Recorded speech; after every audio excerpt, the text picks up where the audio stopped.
Hey now, we are getting over, and I am the Silver King, Adam Silverstein, here to lead you through these hard times. With episode 553 of your favorite professional wrestling podcast. That's right, Getting Over is back once again, and it is Thursday, so you know exactly what that means. We are here to break down everything that happened over the last week across AEW and NXT. AEW picked it up in a major way with a significant edition of Dynamite, along with a major announcement on that show. NXT, of course, coming out of the Vengeance Day premium live event, the first TV show.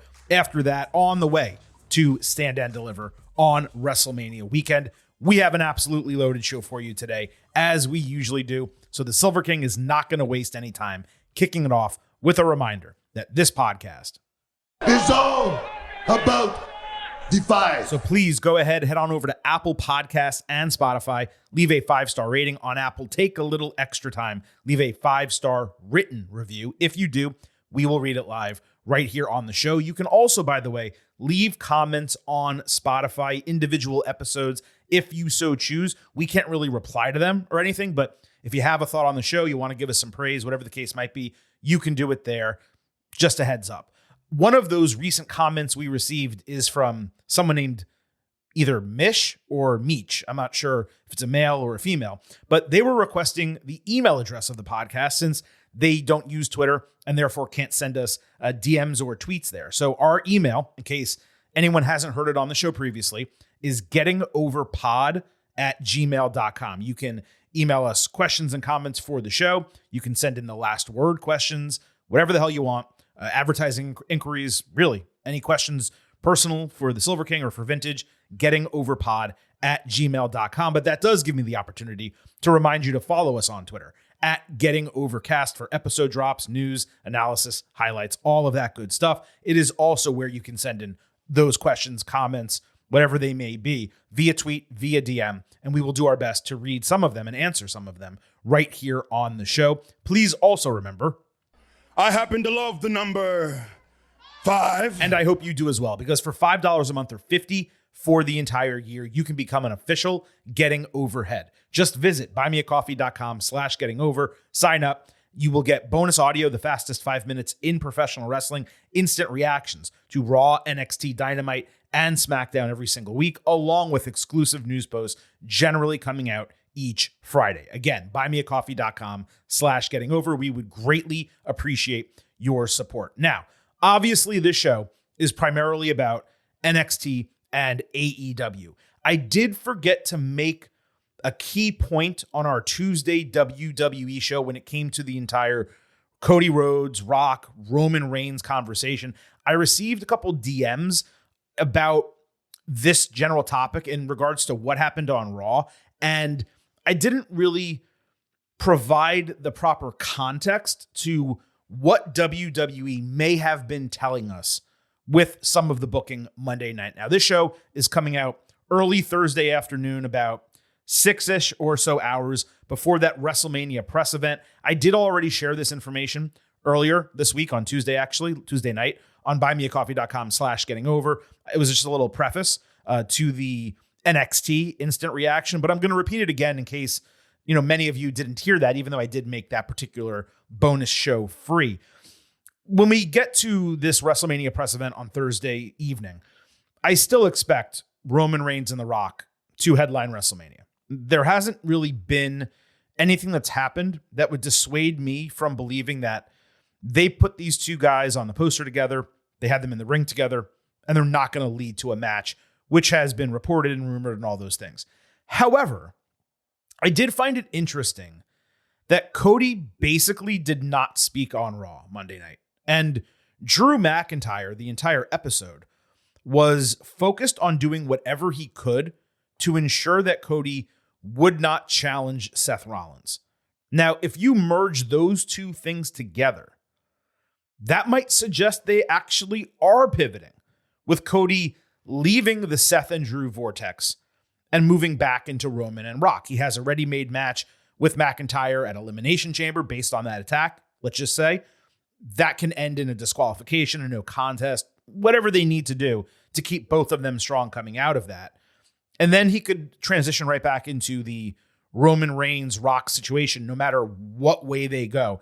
Obviously, I've been talking about 2 matches, or ideally Rock as the ringside enforcer.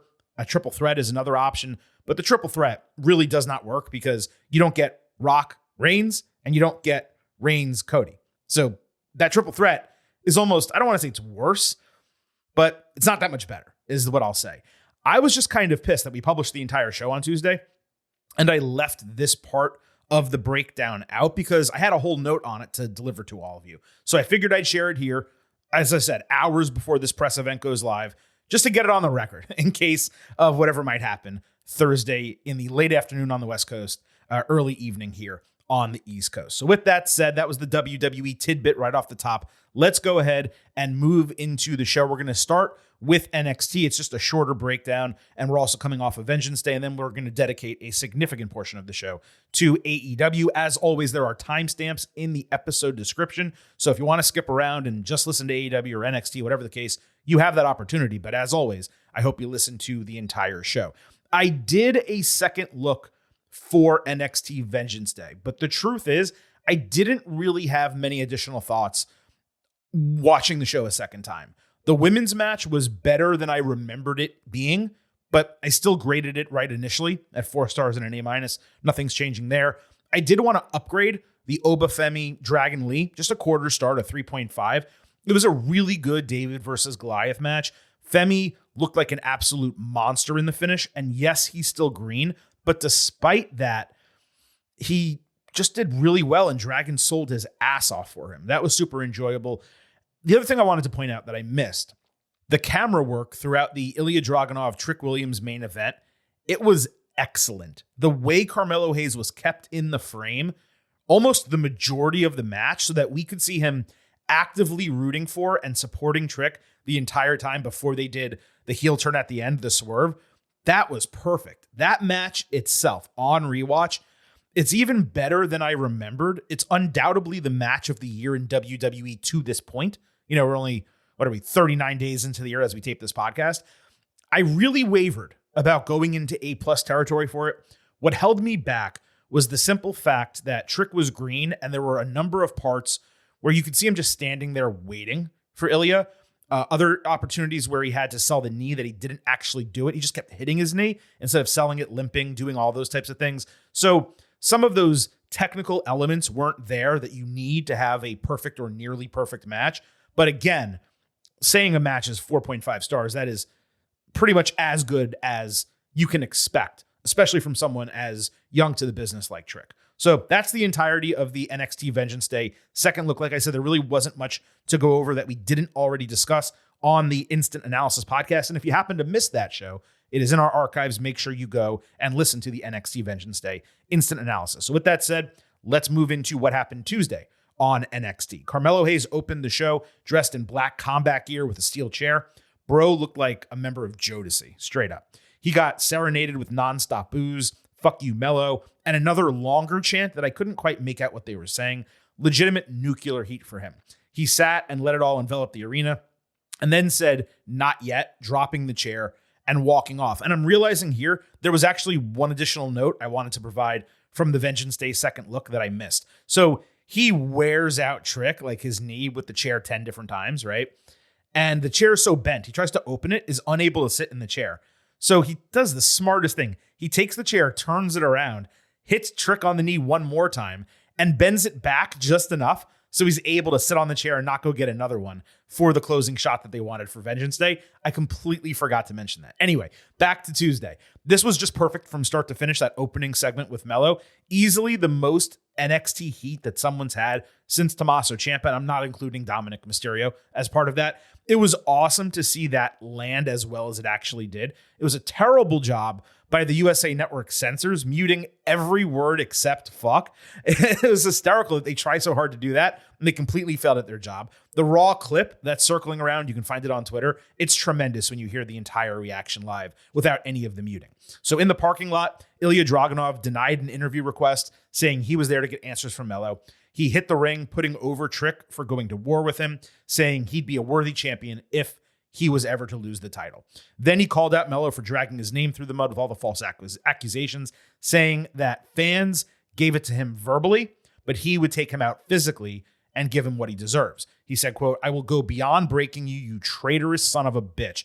Baller line from Ilya. He was on fire throughout this entire promo. Dijak entered instead of Melo, actually got distracted by the crowd chanting, like at and around him. There wasn't much said between them, but it got contentious, with Dijak perfectly punching Dragunov in the cut on his head, immediately making him bleed. Security and referees jumped in, and they were actually successful, holding people apart for a change. That was kind of fun. So Dijak, he's coming off a rivalry win, and there's no one else in NXT built up enough to believably challenge Dragunov at this juncture. They also haven't fought in 8 months since Ilya has been champion. That's plenty of reason to go back to this as a feud for the actual title. So color me surprised when they announced the match would be the main event of the show. This is something that could have been built up as next week's main event, or maybe a roadblock match on the road to Stand and Deliver. I was just surprised they gave it away here. And again, I'm surprised they had Dijak lose so quickly after getting the first significant win he's had in a long time. That was a little bit weird, and I'm jumping ahead also to that match, but nevertheless, you understand my point. Ilya was great in his promo. He was straight up incensed at Melo's betrayal of Trick. The only negative was the fans trying to get themselves over rather than let the guys talk. And a little Easter egg was the yellow mask previously worn by Joe Gacy and his crew could be seen as part of the big yellow NXT logo above the ring during this segment. They didn't allude to it. They didn't say anything about it, but it was there, and obviously Gacy and Dijak are feuding. So Melo came back out later, opening hour 2, sitting on the chair under a spotlight with the WWE Performance Center darkened around him. Fans chanted, "You're not him." Melo said the villain is always the villain when the hero is telling the story, but he has a side to tell as well. Melo said he's not jealous of Trick's success. He allowed him to succeed and wanted him to achieve, but he took it away from him to remind him of his place in the pecking order. Hayes said Williams crossed him, biting the hand that feeds him when he went after the NXT title behind his back instead of the North American title as they had agreed. He said Trick bought his own hype from the fans, and then he admitted to that attack all those months ago. Suddenly, Trick's music hit, but it was all a ruse by Melo to fool the crowd because he's laid up in the hospital. Melo said he's the coldest, they're not on the same level, and Trick failed, trying to push him to the side while attempting to emulate Melo with his glasses, his entrance, and his gear. Melo said it was never a collaboration. Trick was just a hype man, saying that's all he is. It's all he's ever going to be. Vic Joseph had a great line saying Melo, quote, "is not a Casanova. He's a coward." That refers to his independent wrestling name, which was Christian Casanova. That was pretty good from Vic right there. Don't get it twisted. Melo is absolutely him. This was stellar. He was ice cold. Not only the way he delivered the promo perfectly without slipping or stumbling or even pausing, but the fact that he was able to go through the entire thing despite non-stop crowd chants, including some pretty inventive ones that would have taken other wrestlers off of their games. Most important was the reasoning, which made complete sense and included much of what we discussed on the show previously. Everything from Trick taking Melo's spot, to insultingly pushing him aside, to actually acting like him, which was on full display, especially the glasses during Vengeance Day. I remembered thinking to myself, when Trick made the entrance, he doesn't normally wear those glasses or slide into the ring like that. He did Melo's stuff. He even did the first 48 during the match, if you remember. So Trick was taking stuff from Melo. So Melo, again, not justified in doing what he did, but justified in being angry. We say this on the show all the time. The best villains, the best heels, are the ones with legitimate reasons to be upset. They just go about expressing it the wrong way. That's Melo. And now we have what is easily the hottest NXT story in years going into WrestleMania 40 weekend. Just tremendous work by him over the 48 hours, including this show. I know people are suddenly all over Trick, saying he has a higher ceiling than Melo, and maybe he will eventually. But Melo's the truth. And here, he reminded me plenty of Shawn Michaels. I mean, you could see Shawn, and he had cut the same style of promo in a similar situation 25 years ago. Obviously, HBK did that fake entrance deal previously, I believe with Bret Hart. But even beyond that, this entire segment, the entire way it's been built, it reeks in a positive way of Shawn Michaels. And the fact that you can even put them in the same sentence is a huge credit to the job that Melo is doing. So we got Dragunov against Dijak in a non-title match as the main event of NXT.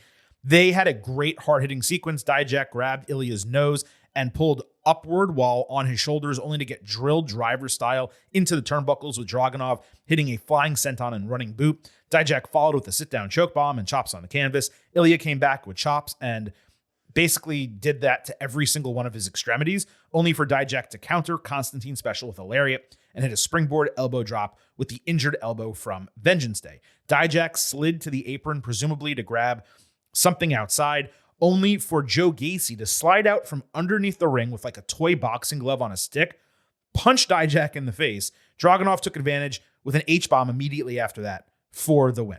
Well, that was a great matchup, but the ending sucked. And that's just my take on the match. If you want to do that type of finish in a low-card match, fine. But Dijak getting beaten with that stupid toy and a single H-bomb when Trick took like 4 of them on Sunday and kicked out from 3 of them, that was ridiculous. The match was banging up until that point. I'll settle on 4 stars, A-, a downgrade due to the finish, but it was on its way to an A match, probably in the 4.25 range before that happened. As Ilya was getting to his feet, grabbing his title, Melo ran in, taking out his knee before drilling him with the NXT title and holding it high in the air. Expected that Melo would come back as Ilya's next challenger, and it also presents an interesting scenario. You now have 3 men who need to wrestle at Stand and Deliver. Melo and Trick, obviously, they have to fight. That match would be even better with the NXT title up for grabs. But making it a triple threat, even though Dragunov has been part of this story from the start and would make the match better just by virtue of being involved in it, that takes you away from the true feud, which is Melo and Trick. Very similar to what I was talking about with Cody Rhodes, The Rock, and Roman Reigns. You want Rock Roman and you want Cody Roman. You don't really want all 3 of them together. Here, it does make full sense in storyline, but it's also not the most ideal match, which is Melo and Trick. Now, presumably, Williams is going to stay sidelined until Hayes and Dragunov fight. The question becomes whether he interferes and costs Melo the title, and that leads to a non-title fight, maybe at Stand and Deliver, or maybe Hayes winds up using Williams as a distraction, wins the championship. Then they put the title on the line, Trick beats Melo, and you're all set. We're going to have to see how it plays out. I just wish there was time to do both of those matches on big shows so all parties could be satisfied. And I just don't see them having the time for that when Melo has already made multiple appearances on SmackDown and Dragunov could literally be called up at any time they want and immediately be a perfectly fine mid-carder, upper mid-carder on the main roster. Upper mid-carder obviously would be my hope. So we'll have to see how this entire thing breaks down. Roxanne Perez fought Lola Vice. Roxy hit a double jump springboard moonsault but got caught in a rear naked choke, only to stand and push Lola into the corner. Vice countered Pop Rocks and hit a perfect spinning back fist when suddenly Tatum Paxley randomly ran down with the NXT breakout contract, trying to cash it in, even though it's not hers and it's already been cashed in. Vice took her off the apron with Buenos Noches as Perez caught Lola distracted with Pop Rocks for the win. Roxy celebrated. Lola was obviously furious at Tatum. Solid match as usual. Roxy did the heavy lifting, no question about that. The booking of the finish was kind of odd with Tatum, but one presumes that will be explained further in the coming weeks. Roxy was obviously the appropriate winner coming out of it. This was definitely Lola's best singles match, and it was in a solid B range. I don't grade every single match, but that's where it would have landed.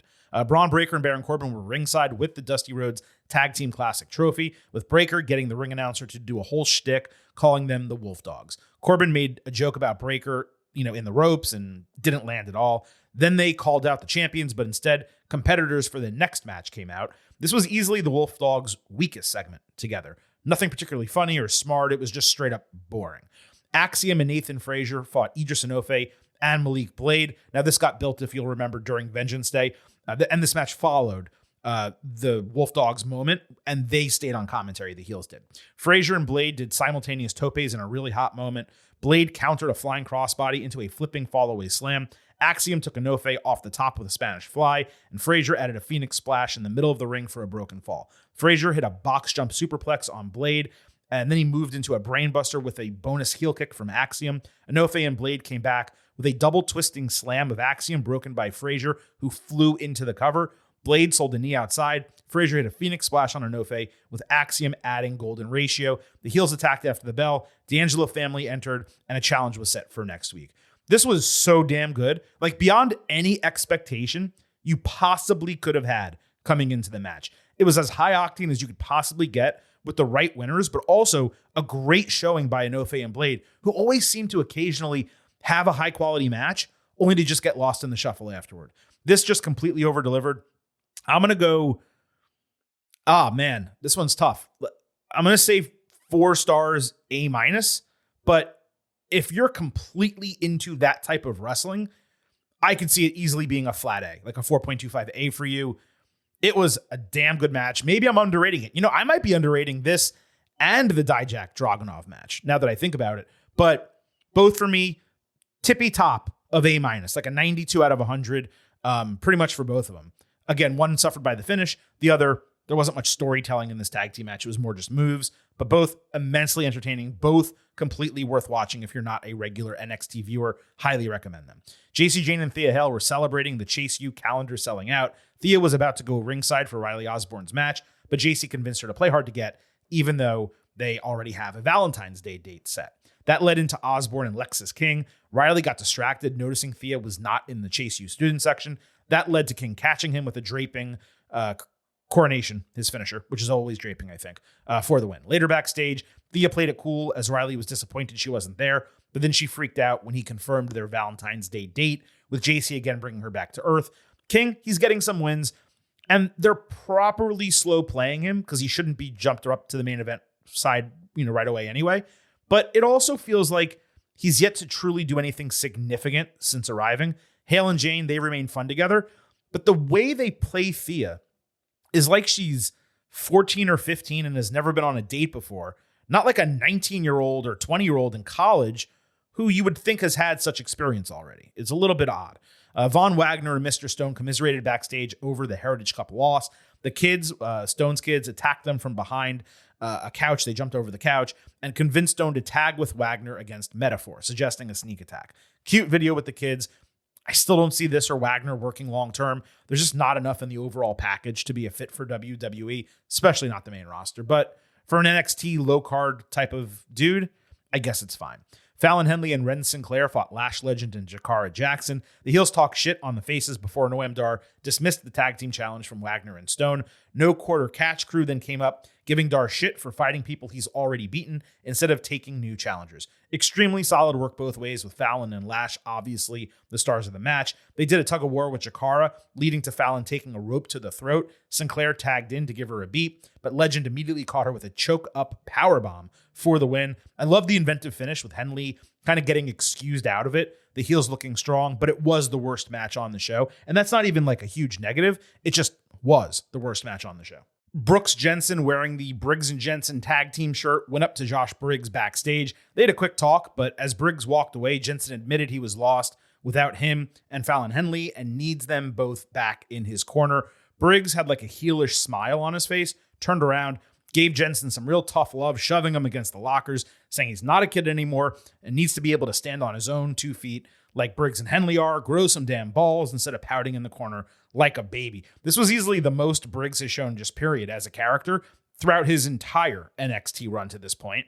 And look, he was spitting facts here about the Jensen character. I assumed they would split and Jensen would go on a losing streak or something, but this works even better. Now I want to see Briggs straight up kick his ass so he can build himself back up and eventually topple him, right? But as I've said before, and I hate repeating this because it's like denigrating someone, but Briggs has an immensely high ceiling and Jensen, at least to me, does not. But maybe this storyline, the way they play it out, maybe they can create something out of it. We will find out.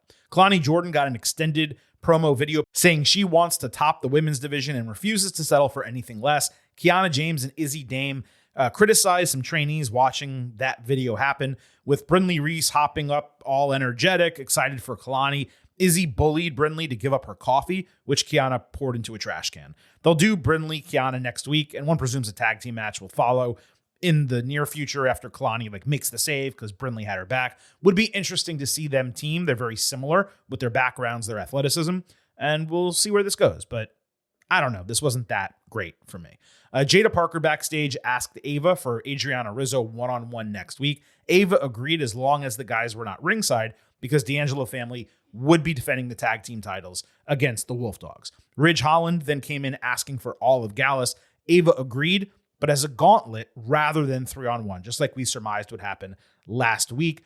he really should not run through all three of them. Perhaps he beats the first two, loses to Joe Coffey, and then they rematch down the line. Ava did look in control here, like as a general manager of the brand, which was good. And if you remember, the one criticism we had given of her was kind of like the way she speaks, which really there's nothing she can actually do about that. But she's improving that way as well. So, hey, all in for Ava. In fact, Blake Murphy at Chloe Elkhound wrote in, he said, the by proxy Ava hate is out of hand. He's talking about regarding The Rock.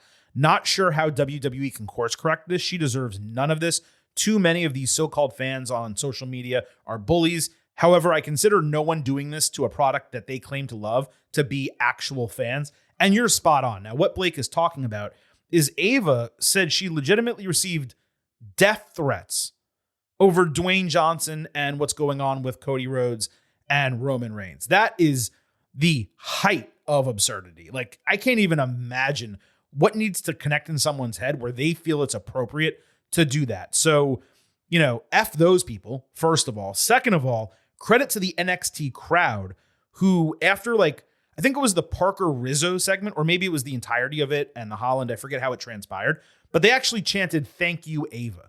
So hopefully she felt the love in Orlando and that overcame some of the stress that she had to deal with during the week from fans, whichever, hopefully it's only a couple, tweeted or DM'd her negative stuff like that. It's ridiculous. Be better.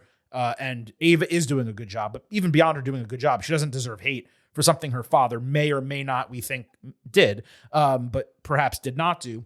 And also, we'll see how it all plays out again on Thursday. So that wraps up NXT this week. Clearly, we did have a lot to discuss there. Let's go ahead and move over to AEW. And regarding AEW overall, it's becoming clear, and I know this has been the case for a while, but it fully crystallized for me this week. Dynamite is the show truly worth watching. And yes, some weeks, even Dynamite may not be that great, but it's generally the best show and has been by a significant margin over the last month. Rampage is a total throwaway. Collision is only worth watching for specific matches or storylines. We're going to continue to review all of it here, obviously. I'm just stating this as like a viewer's guide for all of you. If you just tape Collision and then look at the card and look at what happened, then you can decide what to watch. Do that. You're going to save yourself 3 hours a week between Rampage and Collision and just focus on the 2-hour Dynamite. You're going to enjoy the AEW product a lot more. To that end, Dynamite was exceptional Wednesday. AEW, they finally figured out the secret sauce again, which, as always, has been high-quality wrestling that makes storyline sense. They largely went away from that on TV for some unknown reason, but the Continental Classic seems to have woken Tony Khan up to a degree. If you're going to spend millions upon millions to add the likes of Will Ospreay and Jay White and Bryan Danielson and whomever else, focus on the in-ring action and deliver your promise of being a sports-like presentation. Wouldn't be surprised if Dynamite does a tremendous rating this week, maybe even 900,000 or higher for what was a great show that was paced well and basically had 5 matches, 4 of which were totally worthwhile to watch. Now, all that said, last week, you'll remember 50% of AEW's matches had full storylines or some build. And we're going to keep doing this every week. I'm not expecting it to ever be 100%, but it needs to be 66% or better, and then maybe we'll stop. But it was 50% last week, which was the best it had been in a long time. This week, we were down to 33%. Just 5 of the 15 matches they put out across 5 hours of television. Included among those 5, though, those 5 with build, were 4 out of 5 matches on Dynamite. And that factors into what I was just talking about.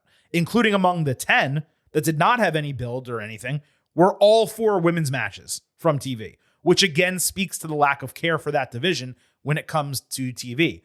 I am not sure if Mercedes Moné alone is going to fix that, but maybe we can be pleasantly surprised. So there's your intro. Let's break down everything that happened across Dynamite, Collision, and Rampage. On Collision, Swerve Strickland came out for an interview where he shouted out black wrestling champions like Ron Simmons, Kofi Kingston, and Athena. He also said he's done some horrendous things, but does not regret any of them because it's gotten him to this point. Swerve promised to beat Hangman Page again, putting him in position to make further black history by becoming AEW champion. Prince Nana got hyped by his side. Swerve said he wants him ringside, but has no desire for there to be any interferences during the Dynamite match, so Nana just danced.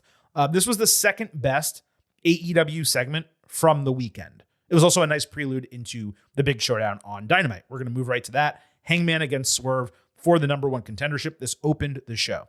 There was backstage footage of them walking out on the stage, which was pretty cool. The crowd was fully behind Swerve as the heel. Hard hitting as expected. Swerve took a tough spill outside, drilling his shoulder on the LED part of the apron. Then he came inches from breaking his neck.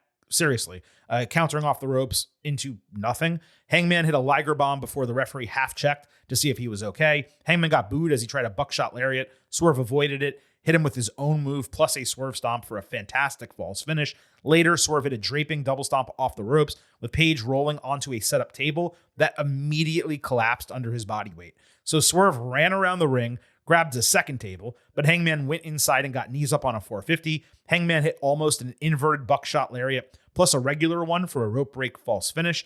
Deadeye on the apron followed, with Nana reviving Swerve outside by dancing as he broke the 10 count at like 10.2. Hangman threatened with a chair, but drilled Nana instead. And when he turned around, Swerve booted him in the face with the chair and hit another Swerve stomp, only to sell an injured left ankle. Despite eating both of those moves, Hangman was up like 2 seconds later, rolling through a JML driver and snapping the ankle. Swerve took him off the apron through the new table with Deadeye. Then he tried another Swerve stomp despite his injury and missed, but then didn't sell the ankle on the miss, even though he did the other time on hitting it. Swerve then caught and countered buckshot into a JML driver, with the time limit bell ringing on the 2 count, despite, best I could tell, no time announcement to the crowd at any point. The ruling was a no contest draw, as we assumed it would be coming into the match. Now, Swerve grabbed the mic, demanding 5 more minutes. Hangman said Swerve had to beat him to become number one contender, but he failed, and he will not be champion. Hangman went out to leave, but Tony Schiavone grabbed the mic, saying it wasn't done, and the crowd got hopeful there was going to be overtime. But instead, it was a triple threat announcement that we expected for Revolution. Let me start by saying this is the early TV match of the year through 38 days between WWE and AEW. Top tier work from bell to bell. I know, by the way, there was a good, I think, TNA match. Was it Will Ospreay and Josh Alexander? Haven't seen it yet. I will try to see it. Maybe I will change my take that this was the TV match of the year to this point. But there were a couple rough moments. Nothing that took away from the match. It was interesting to see Swerve use Hangman's moveset, but Page not do the same for Strickland. It generally works both ways when you do something like that and you're building a match story. Also, Swerve did the buckshot better than Hangman. Just saying. In terms of the finish, commentary told us TV viewers that there were 5 minutes left, but the in-arena crowd, I don't think they knew, best I could tell. In fact, I think AEW usually does a countdown, if memory serves. They don't just say 5 minutes, but sometimes when it gets to the end, they might count it down. That was probably skipped for the surprise element, but I'm not sure it landed as well as it could have. But let me be clear, I don't mind the draw booking at all. Sometimes predictable things are good. Then in the post-match, they successfully executed a double turn. But at the same time, it's illogical for Swerve to be a face after being the most contemptible character in the entire company for the last year. And I know you can say, well, Silver King, they just did the same thing with MJF and Adam Cole. That was a progressive face turn. This was a double turn in one moment. And you also had Hangman being an absolute bitch, not wanting to fight. That is counter to his entire character arc to this point, where all he wants to do is fight and prove himself and all that. In other words, it came across as a forced double turn instead of one naturally occurring in storyline.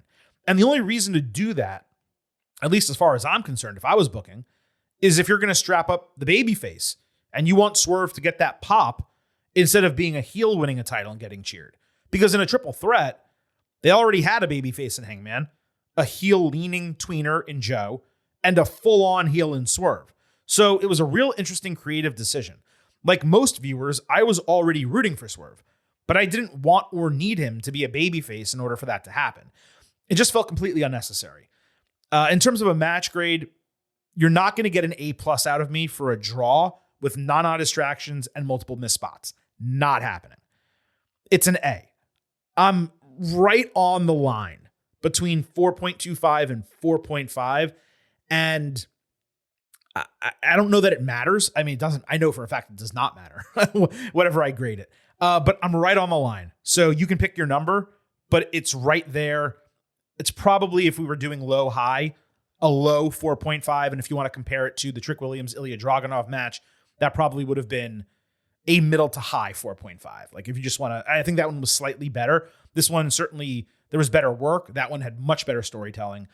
So there you go. But immensely entertaining match. Must watch if you did not see it. That's pretty much the only way I can put it.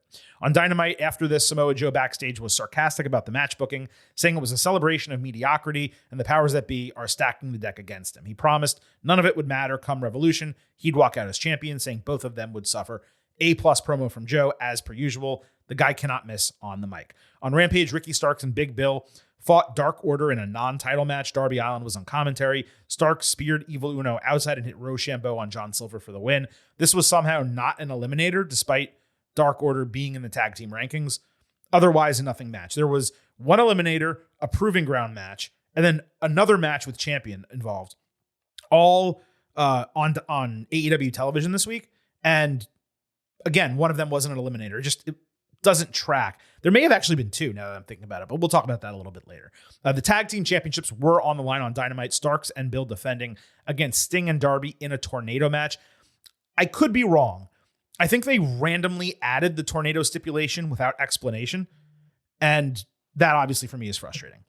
They immediately went into the crowd so Sting could do the spot where he jumps off a vom onto the heels. They've done that like 4 times now. The spot of the match was actually Bill, who caught Darby on a tope suicida, countering directly into a high-impact bossman slam at ringside. Starks hit Sting with a scorpion death drop for a broken fall, then sold an ankle on a missed move. Bill took 4 corner splashes and code red, plus coffin drop outside. He barely caught Darby, if he caught him at all. Sting put Starks in a scorpion deathlock as Darby gouged the eyes of Bill on the ring apron, taking him off it and into a table at ringside with a Meteora. Starks ripped off the turnbuckle with a Stinger splash, going right into the exposed corner. Then he hit a spear for a 3 count, ruled a false finish with a scorpion death drop following for the title change with Sting, pinning Starks for the win. No surprise at all that it was Starks taking the fall, though if it was me and I was in that match, I would also want Sting to be the one to pin me, and just because of the uniqueness, the history of the entire thing. Borden's sons hopped on the barricade and cheered from the ring apron as Sting and Darby hugged and confetti went off. It was the 25th title of his career. The Young Bucks out of nowhere took out Sting's knee and beat up both of the sons as well as Darby. With the new champions obviously wearing all black, and the sons were as well, the Bucks were in all white suits with white bats and white hats.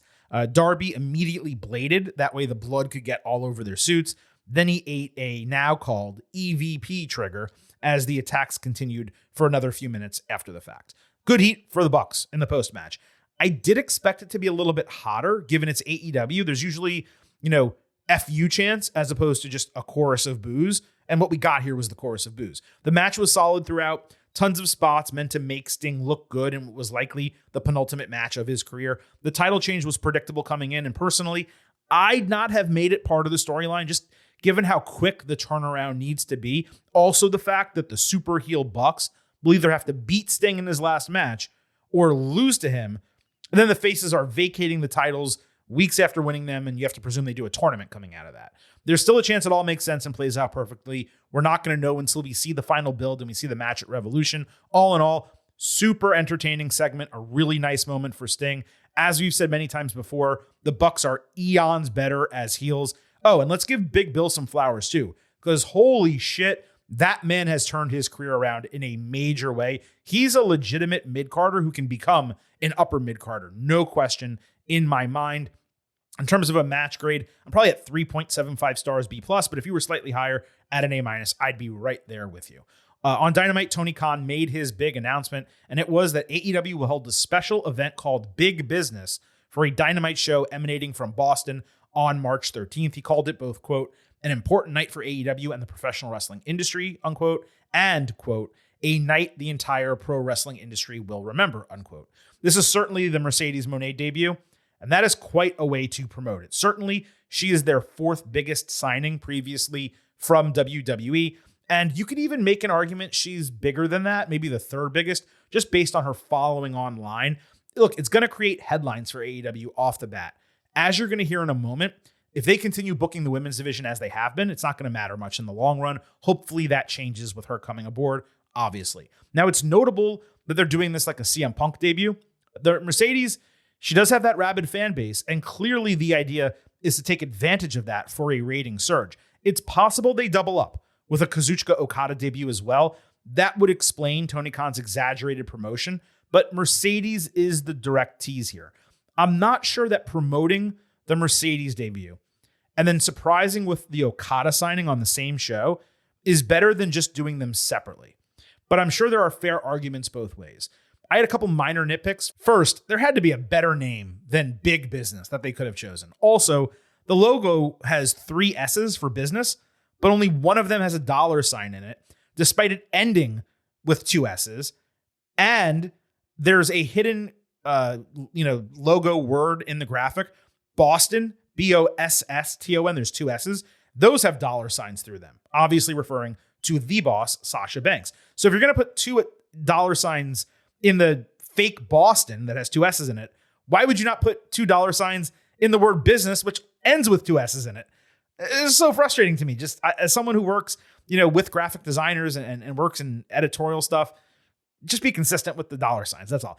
There were no hidden messages pertaining to Okada, right? So there you go with that. I did get a DM from Card Cashers at Card Cashers. Silver King, I attended Dynamite in Phoenix. The crowd was hot. You and Chris have to watch Rampage on Friday now. The Bucks have a new theme that sounds just like Succession, also with a similar Titantron. Okay, that'll be interesting, obviously, because we have the whole deal with Roman Reigns having a theme that sounds like Succession as well. But he says a question, with Khan's major announcement being Big Business in Boston, what matches are you most excited to see with Mercedes Mone?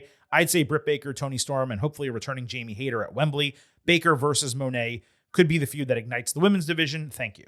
Okay, just being straight up, the only match I actually care about in the entire division for her would be Mercedes and Jamie Hayter. That will tear down whatever house tries to contain it. Chris Statlander, a distant second. Britt Baker would be a really good storyline build, but I could see Mercedes getting a good match out of her at the end as well. But that storyline is going to be all like, oh, we didn't need you from WWE, and I'm the king of, or the queen of the AEW division. And exactly what that feud's going to be if it ever happens. Maybe Mariah May down the line, once they actually build her up as a legitimate contender and competitor. That's about it. And that's one of the reasons I thought she might ultimately go back to WWE. Just the ridiculous wealth of women's talent and youth in that division, more than anything with Mercedes and AEW. I'm just curious how much she's going to be used, how frequently she's going to be on TV, and how often she's going to wrestle.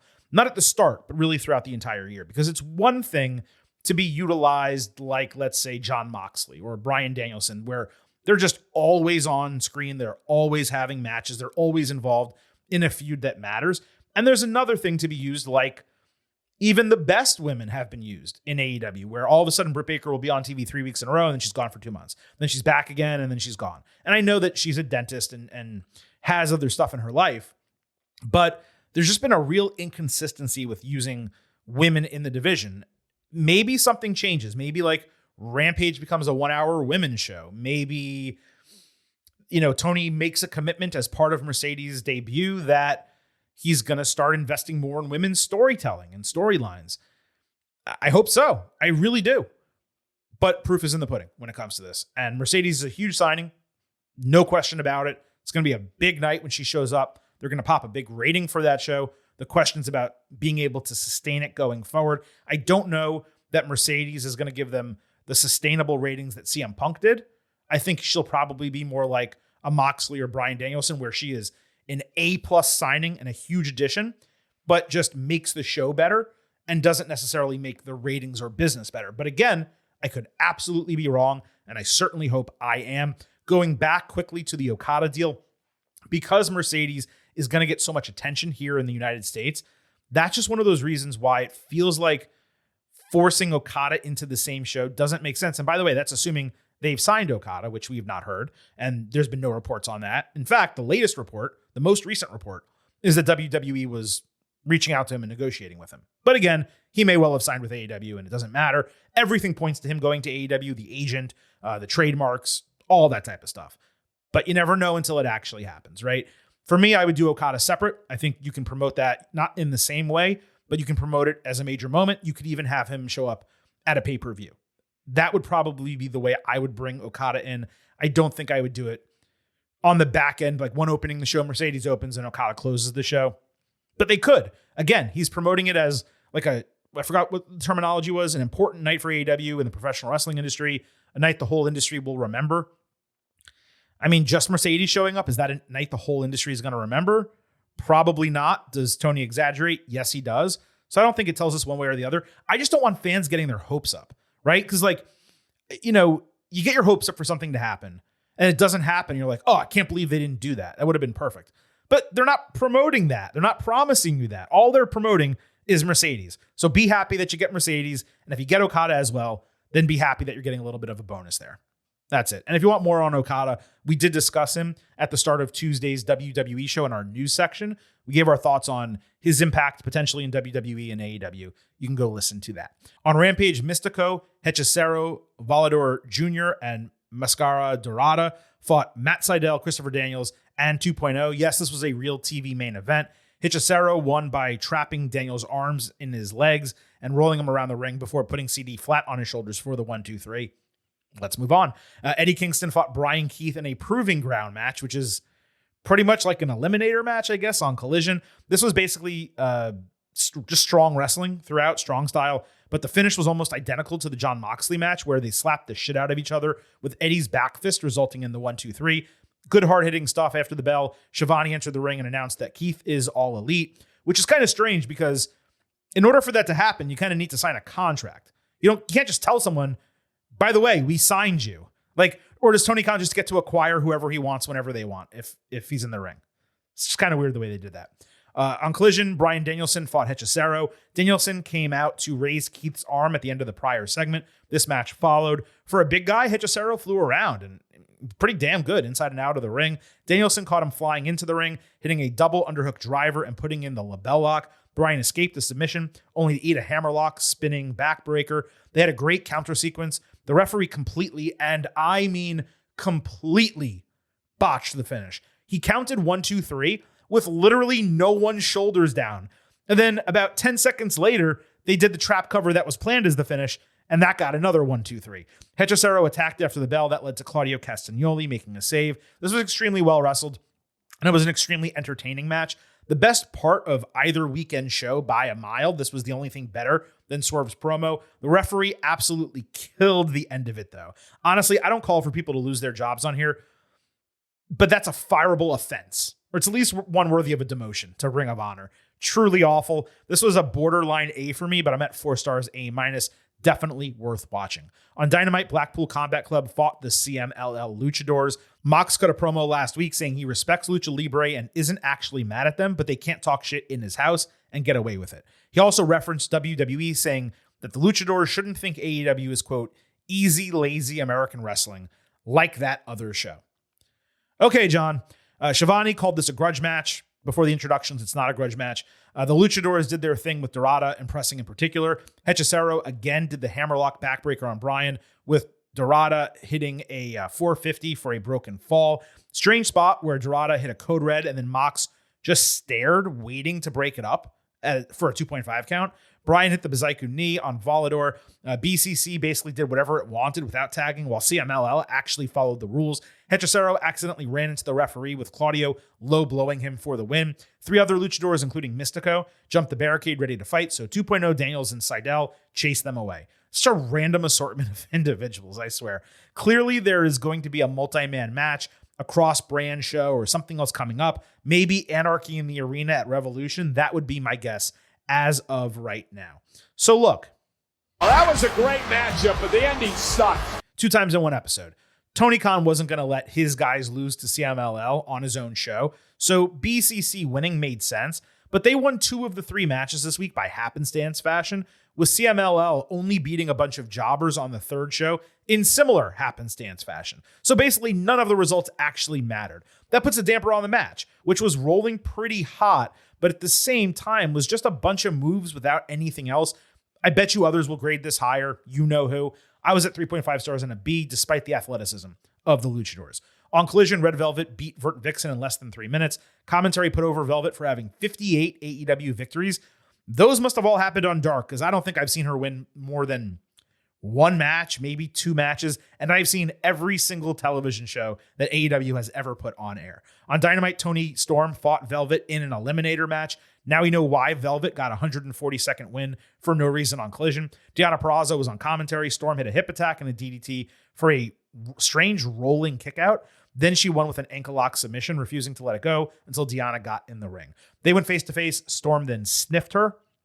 Lutha pushed them apart, and then everything kind of just petered out. Analysis: this is indeed something that happened. On Rampage, Sammy Guevara backstage said the tag team title loss with Chris Jericho, it stung because now he has a little girl that is depending on him to make money. He said he was coming for the Don Callis family and Powerhouse Hobbs because he played a role in costing them the titles. Hobbs later said he has a family too, and they just threatened Sammy. All sensible, but both parties could have done better with their promos. It was just immensely boring. On Dynamite, Chris Jericho fought Konosuke Takeshita. Hobbs tried distracting early with Sammy running out, hitting him with a chair, and then doing a cutter at ringside. Takeshita hit a great deadlift German suplex. Jericho came back with a code breaker. Takeshita stopped Lion Salt in the ropes for a spinning blue thunderbomb. Jericho took a facial to the top of the ring post, then did a false finish on an avalanche blue thunderbomb that did not hit. And Jericho actually slammed his head on the canvas. I don't think they checked him or really did anything like that. Callis threw a chair into the ring to distract during Walls of Jericho. Then he stabbed Chris in the head with a screwdriver. That allowed Takeshita to put in the walls. Jericho got his arm up before 3 for a knockout, but got dragged into the middle of the ring for a submission loss. Problems and some executional points during this match for sure. Also an unfortunate finish with Jericho getting excused loss when Takeshita really should have just beaten him clean. Takeshita should not be losing coming out of the Kenny Omega wins, even if his push was delayed unnecessarily. You book him strong here with Jericho to give him that heat back. And instead, they have Jericho unnecessarily kick out of an avalanche blue thunderbomb. Then Takeshita needs Callis' interference just to beat him. The idea of Jericho tapping out to his own move, not just getting knocked out, I liked that because AEW 99% of the time in that situation would just have the person get knocked out. So this was kind of a mixed bag for me. Also, I'm kind of exhausted on this feud, which has now been going on for 7 months. I'll tell you this. The Toni Storm Red Velvet match was not good, and this was pretty much equally not as good. Maybe slightly worse. It was probably the worst match on Dynamite, if you break it all down. On Collision, Daniel Garcia and FTR fought the Patriarchy. The Faces cut a backstage promo agreeing that their group came together through happenstance, but it's worked well, and they figured, hey, why don't we continue it and go after the trios titles? Now, besides that, no reason was given for this match actually happening. This was a 2 commercial break match with the first parts being nothing special. The third, though, had some real fast-paced action led by Garcia, who had a nice sequence with Nick Wayne. Christian Cage snuck into the ring late for a spear on Garcia. Harwood put him into a sharpshooter only to eat a flying cutter from Wayne. Garcia then caught him rolling with a jackknife cover and got the win. Garcia danced while staring down Christian for like a full minute as Collision went off the air. Now, presumably that's going to be a TNT title match. At least there'd be a shred of build for it. That's positive. I'm slightly confused why Daddy Magic is still on the call for all of Garcia's matches when they aren't operating together in storyline anymore. Overall, despite this match having 0 build or reason, it was fun action and a result that creates a title match, and that's positive. On Rampage, Orange Cassidy and Best Friends were backstage, assuming Roderick Strong and Undisputed Kingdom would interrupt them. Once they did, he suggested they hash it out in a trios match. For some reason, they thought it was best not to include Wardlow in this match, despite him being, the most dominant part of their group. Kind of an odd segment. The match booking, whatever. On Dynamite, Orange was informed he's defending his international title against Tomohiro Ishii on Collision. Ishii is obviously great, but he's done nothing to earn a title match in kayfabe or reality. And then this segment awkwardly ended just like the other one, clearly on purpose, but it remains odd television. It almost comes off as unprofessional, if that makes sense. Later on, Shivani made a huge deal of something crazy happening backstage when all it was Undisputed barely laying a finger on Chuck Taylor, who, by the way, is already injured. These guys went from torturing MJF to fighting Best Friends and taking out a guy already hurt. Enough said. On Rampage, Top Flight fought Private Party. The heels hit Silly String and a great shooting star press for a broken fall. Isaiah Cassidy ate a Spanish fly as Mark Quinn took a pretty cool spinning Uranagi with the Faces getting the W. Private Party refused a handshake after the bell, and commentary discussed a rubber match, which would make sense. Fine match. Not much else to say. On Rampage, Willow Nightingale fought Queen Aminata. Willow hit a cannonball Death Valley driver and the Dr. Bomb for the win. She shook Aminata's hand after the bell. Stokely Hathaway regrettably raised her arm and winced when she hugged him, and they both celebrated with him. Chris Statlander was ringside, and she was involved in the whole thing as well. Later backstage, the Outcasts interrupted an interview segment with the three of them, and Harley Cameron bit Stokely's hand for some reason. That led to a tag team challenge, with Saraya upset that she actually had to wrestle. This and the Best Friends Undisputed segment on Rampage, they were just like unhinged, almost as if no effort was put into them or very little effort was put into them. On Collision, Serena Deeb fought and beat Queen Aminata. Aminata blocked Detox only to eat a swinging neckbreaker and the Serenity Lock. This was Aminata's 4th AEW match in 2 weeks. It is ridiculous that they have an entire women's division and they just put on matches like this instead of building storylines and putting things on television that actually matter, that might make fans care about these people. Am I supposed to feel bad for Aminata that she's getting a million opportunities and losing them all? Like, what am I supposed to think about her? Where's Sky Blue? Where's Julia Hart? Where's Penelope Ford? Like, where are all these women? And there's others. Those are just a couple off the top of my head. Like, where are they? Why can't they wrestle? On Collision, Mark Briscoe hit the ring for an interview that was one cheap pop after another. At one point, he mentioned House of Black taking him out and how he wanted revenge for that. So they eventually interrupted on the big screen with Malachi Black promising to eradicate Mark from the history of professional wrestling. The lights went out and then back on, which Black suggested meant they were already in Briscoe's head. There was no why provided here. The segment went way too long. It's a mess. And you have House of Black feuding with Mark Briscoe. I mean, what does that tell you? On Rampage, Jay Lethal was set to lead some training for his crew, with Karen Jarrett saying that she had lined up team names and a photo shoot. Neither Jeff nor Satnam Singh wanted to practice, with Jeff saying that Jay is being too nice and they need to get back to being ruthless sons of bitches. He said he'd run the meeting next week. I'm not sure why I remain interested in this, but I am. I can't explain it to you. I'm sorry. And lastly, on Collision, Hook fought the Outrunners. Hook won this handicap match in under 3 minutes. Why did it even happen? You can ask me that 10,000 times, Cole. I'm never going to have an answer for you. You have Hook, pretty damn popular, coming out of a match with Samoa Joe that kind of made sense, but also didn't at the same time. Got a lot of momentum behind him, Tony Khan supporting him. And your way of capitalizing on that is having him fight the Outrunners in a handicap match that goes less than 3 minutes on Collision. There you go.